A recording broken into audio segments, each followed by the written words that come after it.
Disons merci au Seigneur pour tous ses bienfaits. Sa fidélité est vraiment un bouclier et sa miséricorde n'a pas de fin pour ceux qui l'aiment. Nous demandons pardon pour nos péchés, l'indice qui nous sépare de notre Père céleste. Nous respirons jusqu'à cette présente minute. Pourquoi ne pas lui rendre gloire en tant que créateur de toutes choses? C'est un geste de reconnaissance. Prions aussi souvent que possible de ne pas se laisser piéger par des faux conseillers ou inspirés d'esprits impurs pour commettre l'iniquité, à l'exemple de l'économe malhonnête qui s'est usé de caprice pour dilapider les biens de son maître. Mais soyez au contraire irréprochables afin d'être heureux sur la terre et d'atteindre le niveau excellent du royaume des cieux. Bienvenue sur le web. Luc chapitre 19, du verset 1er à 31. Jésus dit aussi à ses disciples, un homme riche avait un économe qui lui fut dénoncé comme dissipant ses biens. Il l'appela et lui dit, qu'est-ce que j'entends dire de toi? Rends compte de ton administration, car tu ne pourras plus administrer mes biens. L'économe dit en lui-même, que ferai-je puisque mon maître m'ôte l'administration de ses biens? Travailler à la terre, je ne le puis. Mendier, j'en ai honte. Je sais ce que je ferai pour qu'il y ait des gens qui me reçoivent dans leur maison quand je serai destitué de mon emploi. Et faisant venir chacun des débiteurs de son maître, il dit au premier, combien dois-tu à mon maître? 100 mesures d'huile, répondit-il. Et il lui dit, prends ton billet, assieds-toi vite et écris 50. Il dit ensuite à un autre, et toi, combien dois-tu? 100 mesures de blé, répondit-il. Et il lui dit, prends ton billet et écris 80. Le maître loua l'économe fidèle de ce qu'il avait agi prudemment, car les enfants de ce siècle sont plus prudents à l'égard de leurs semblables que ne le sont les enfants de lumière. Et moi, je vous dis, faites-vous des amis avec les richesses injustes, pour qu'ils vous reçoivent dans les tabernacles éternels quand elles viendront à vous manquer. Celui qui est fidèle dans les moindres choses l'est aussi dans les grandes, et celui qui est injuste dans les moindres choses l'est aussi dans les grandes. Si donc vous n'avez pas été fidèle dans les richesses injustes, qui vous confiera les véritables? Et si vous n'avez pas été fidèle dans ce qui est à toi, qui vous donnera ce qui est à vous? Nul serviteur ne peut servir de maître, car ou il haïra l'un et aimera l'autre, ou il s'attachera à l'un et méprisera l'autre. Vous ne pouvez servir Dieu et Mammon. Les pharisiens qui étaient avares écoutaient aussi tout cela et ils se moquaient de lui. Jésus leur dit, vous cherchez à paraître juste devant les hommes, mais Dieu connaît vos cœurs, car ce qui est élevé parmi les hommes est aussi abominable devant Dieu, est une abomination devant Dieu. La loi et les prophètes ont subsisté jusqu'à Jean. Depuis lors, le royaume de Dieu est annoncé et chacun use de violence pour y entrer. Et il est plus facile que le ciel et la terre passent, qu'il ne l'est qu'un seul trait de lettre de la loi vienne à tomber. Quiconque répudie sa femme et en épouse une autre commet un adultère, et quiconque épouse une femme répudie par son mari commet un adultère. Il y avait un homme riche qui était vêtu de pourpre et de fin lin et qui chaque jour menait joyeuse et brillante vie. Un pauvre nommé Lazare était couché à sa porte couvert d'ulcères et désireux de se rassasier des miettes qui tombaient de la table du riche, et même les chiens venaient encore lécher ses ulcères. Le pauvre mourut et il fut porté par les anges dans le sein d'Abraham. Le riche mourut aussi et il fut enseveli. Dans le séjour des morts, il leva les yeux et tandis qu'il était en proie au tourment, il vit de loin Abraham et Lazare dans son sein. Il s'écria, Père Abraham, aie pitié de moi, et envoie Lazare pour qu'il trempe le bout de son doigt dans l'eau et me rafraîchisse la langue, car je souffre cruellement dans cette flamme. Abraham répondit, mon enfant, souviens-toi que tu as reçu tes biens pendant ta vie et que Lazare a eu les maux pendant la sienne. Maintenant, il est ici consolé et toi tu souffres. D'ailleurs, il y a entre nous et vous un grand abîme afin que ceux qui voudraient passer d'ici vers vous ou de là vers nous ne puissent le faire. Le riche dit, je te prie donc, un père Abraham, d'envoyer Lazare dans la maison de mon père, car j'ai 5 frères. C'est pour qu'il leur atteste ces choses, afin qu'ils ne viennent pas aussi dans ce lieu de tourment. Abraham répondit, ils ont Moïse et les prophètes, qu'ils les écoutent. Et il dit, non, père Abraham, mais si quelqu'un des morts va vers eux, ils se repentiront. Et Abraham lui dit, s'ils n'écoutent pas Moïse et les prophètes, ils ne se laisseront pas persuader, quand même quelqu'un des morts ressusciterait. Pour la prédication, mes bien-aimés, l'économe dit en lui-même, que ferai-je, puisque mon maître m'ôte l'administration de ses biens, travailler à la terre, je ne le puis, mendier, j'en ai honte. Mais bien aimé dans le Seigneur, la situation est vraiment problématique dans le monde. Trouver une personne honnête devient de plus en plus rare, comme un lingot d'émeraude. Les gens trichent, fraudent, volent, pillent, corrompent, complotent à outrance, comme bon leur semble, comme si de rien n'était. Nous devons avoir peur, même nos ombrages, tellement que les gens deviennent malhonnêtes. En plus, ils osent exiger qu'on leur fasse confiance. Cette parabole s'adresse directement à moi aujourd'hui, car quelqu'un a déjà dilapidé les biens de la famille sournoisement et a voulu tuer toute la famille et en a commencé à exécuter son sale boulot. Le monde devient sadique, s'attache à la richesse, aime l'argent plus que Dieu, criminel, meurtrier, sanguinaire, idolâtre, paresseux, haïssable, traître, corrupteur, corrompu. La plus grande erreur dans tout cela, il néglige l'aspect mortel en eux qui peut arriver sans crier honneur pour la mort éternelle. Mourir en tant que voleur n'est pas à souhaiter. Il faut remettre les biens volés avant qu'il soit trop tard. Il faut mieux demander que de voler. Il vaut mieux travailler que de demander. Soyez honnêtes en toutes choses pour que le Seigneur puisse nous confier de grandes choses au dernier jour.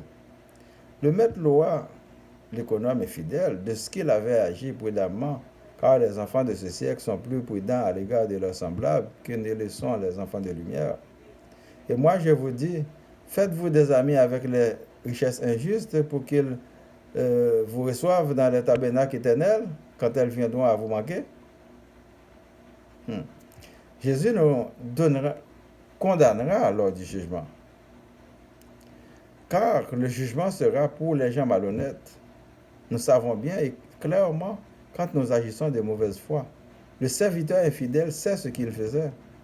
Il a eu le temps de concocter avec des débiteurs de leurs dettes pour en amoindrir les montants au détriment du maître pour en tirer profit.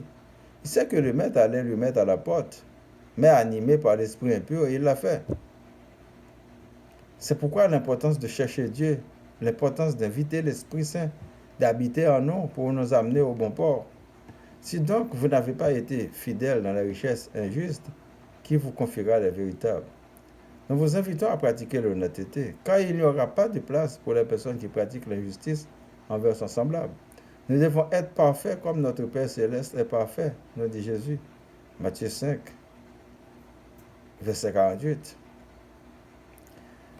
Nul serviteur ne peut servir de maître, car où il haïra l'un et aimera l'autre, ou il s'attachera à l'un et méprisera l'autre. Vous ne pouvez servir Dieu et Mammon. Personne ne peut prétendre adorer les créatures, les esprits, les anges, les saints, les idoles en même temps que Dieu. On ne peut pas servir deux maîtres à la fois. Cela ne tient pas la route. On ne peut pas ignorer la jalousie de Dieu qui nous a créés pour son service. Il en faut sortir du milieu de leur système. Ce dernier a été conçu par l'homme avec un objectif concurrentiel au fil du temps avec les païens pour les ressembler. Donc, c'est l'inverse qui devrait se produire. Ce sont les païens qui devraient venir à la rencontre des chrétiens pour le salut de leur âme. Aujourd'hui, ces personnes demeurent piégées dans une idolâtrie sans pareil, déguisée, inexpliquée, très rentable lors des événements festifs pour leur congrégation, mais loin de la conversion et la repentance prônée par notre Sauveur Jésus-Christ. Mon bien-aimé, Vous avez une âme à sauver et cela vous concerne absolument. La loi et les prophètes ont subsisté jusqu'à Jean. Depuis lors, le royaume de Dieu est annoncé et chacun use de violence pour y entrer. Il est plus facile que le ciel et la terre passent qu'il ne l'est qu'un seul trait de l'être de la loi vienne à tomber. Faire que la volonté de Dieu, c'est une bataille sans merci. Parmi des gens malhonnêtes et cruels, Jésus, pour entrer dans la gloire, a contourné pas mal d'obstacles jusqu'à la croix du calvaire. L'honnêteté, l'amour devait être notre boussole et l'Esprit Saint notre respiration sur cette terre qui est majoritairement dirigée par les serviteurs de Satan. Parce que nous avons pour l'ennemi Satan et ses serviteurs, et personne ne peut ignorer les esprits bons ou mauvais. En d'autres termes, la parole de Dieu est éternelle, mais le ciel et la terre passeront un jour. C'est ce qui sera un témoignage vivant contre vous, parce que vous l'aviez entendu et vous n'en aviez pas écouté. Quiconque répudie sa femme et en épouse une autre commet un adultère, et quiconque épouse une femme répudiée par son mari commet un adultère. Il faut user de violence pour entrer dans le royaume des cieux. Vous êtes marié pour la vie. Si par hasard vous êtes divorcé pour question d'adultère, il faut rester sans mari ou sans femme. À moins si l'un d'eux est décédé, ou bien vous retournez à votre conjoint ou conjointe, quand bon vous semble. Vous faites bien. Si au cours de route, il y a un transgenre, c'est-à-dire un des époux accepte de changer de sexe, il faut malheureusement appliquer la même formule pour un divorcé. Se marier à une autre personne est adultère, car cela fait partie de votre croix apportée en suivant Jésus. Matthieu 5, verset 31-32, il a été dit que celui qui répudie sa femme lui donne une lettre de divorce. Mais moi je vous dis que celui qui répudie sa femme, sauf pour cause d'infidélité, l'expose à devenir adultère, et que celui qui épouse une femme répudiée commet un adultère. Marc 10, verset 11-12, il leur dit, celui qui répudie sa femme et qui en épouse une autre commet un adultère à son égard. Et si une femme quitte son mari et en épouse un autre, elle commet un adultère. Le pauvre mourut et il fut porté par les anges dans le sein d'Abraham. Le riche mourut aussi et il fut enseveli. Dans le séjour des morts, il leva les yeux et tandis qu'il était en proie au tourment, il vit de loin Abraham et Lazare dans son sein. Il s'écria, Père Abraham, aie pitié de moi, et envoie Lazare pour qu'il trempe le bout de son doigt dans l'eau et me rafraîchisse la langue, car je souffre cruellement dans cette flamme. Ce récit nous explique le chemin du bien et du mal dans la vie, la différence entre ceux qui se retrouvent au séjour des morts et ceux qui sont au sein d'Abraham, entre ceux qui sont heureux et ceux qui sont dans la flamme. Toujours est-il à vous de faire le bon choix. Notez bien, Abraham symbolise le père de la foi dans la Bible. D'ailleurs, il y a entre nous et vous un grand abîme afin que ceux qui voudraient passer d'ici vers vous ou de là vers nous ne puissent le faire. Il existe une limite infranchissable, un abîme entre eux. Cela nous guide vers la parole de Dieu. Il ne faut pas faire la sourde oreille. Il faut changer le cœur endurci en cœur d'amour. C'est difficile, mais ce n'est pas impossible. Il y en a qui ont déjà réussi cette aventure, tels que Abraham, Moïse, Élie, Jean-Baptiste, Jésus, Étienne. Écoutez les prophètes, les prédicateurs, les évangélistes, les serviteurs de Dieu, les frères religieux qui annoncent la parole de Dieu, afin d'être heureux comme Lazare. Une fois mouru, il n'est plus possible de revenir. Il faut régler le compte du péché pendant qu'on est vivant sur la terre. Nous souhaitons que le Dieu Tout-Puissant nous fasse sortir du sommeil de la mort, qu'il nous guide, qu'il nous sauve et qu'il nous donne la vie en lui. Nous prions pour les personnes malades spirituellement et physiquement, les membres du groupe spiritualité,